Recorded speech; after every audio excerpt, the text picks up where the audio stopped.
Welcome back to our weekly series, looking at the past, some of the heroes. Tonight we're going to talk about Mike Mosley. And if you were an IndyCar fan of the last 15, 20 years, you may not have heard of Mike, not familiar with him. He wasn't a USAC champ, he wasn't a kart champ, he never won the Indy 500.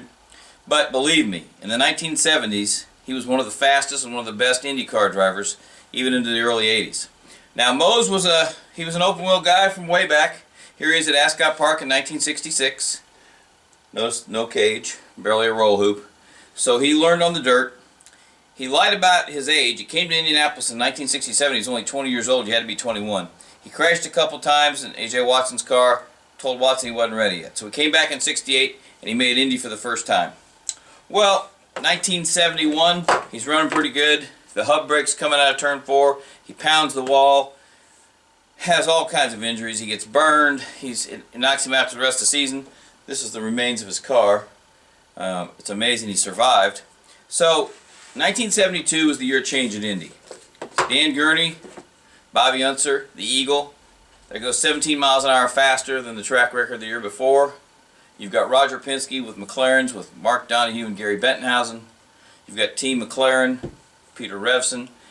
It was just a complete year of change. Well, it was a year of change for everybody except Mose. He's still driving for A.J. Watson, and Watson's got an Eagle, all right, but it's a 68 Eagle, and it's a stretch model. So basically, they're running a 68 Eagle against cars that are, it wasn't ground effects yet, but these cars were certainly ahead of the curve, and they were the McLarens and the Eagles were clearly the class of the field. In the 1972 Indy 500, Gary Bettenhausen's leading in Roger Penske's McLaren. Mike Mosley passes Gary for the lead on lap 56. Coming out of turn 4, same thing happens that happened the year before. Something breaks, slams him into the wall, and he jumps out of the car basically before it stopped.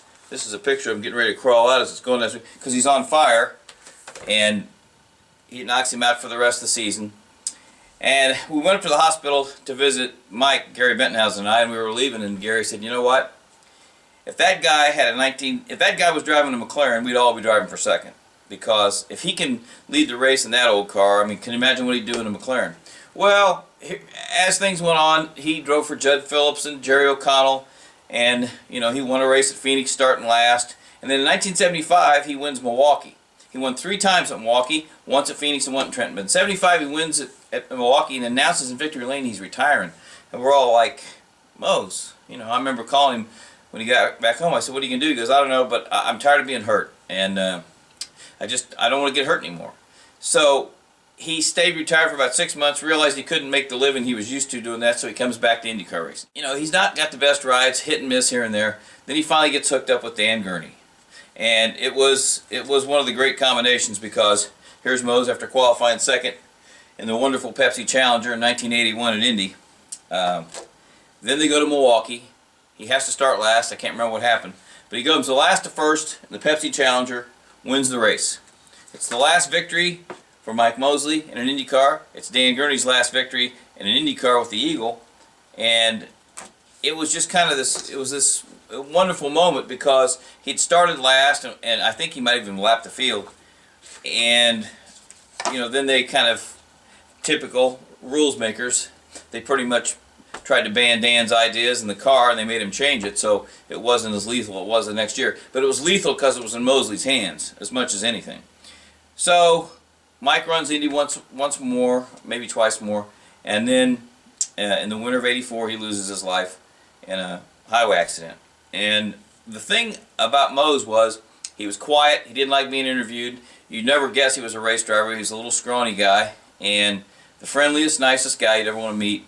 But when he put his helmet on, he was such a badass. And to have guys like Bill Vukovich and Gary Bettenhausen, Johnny Parsons, Pancho Carter, all the guys that raced with him in the 70s, I mean, they were all in agreement that he was as good as anybody. And it's amazing to think in the mindset that he had to get into to drive a race car.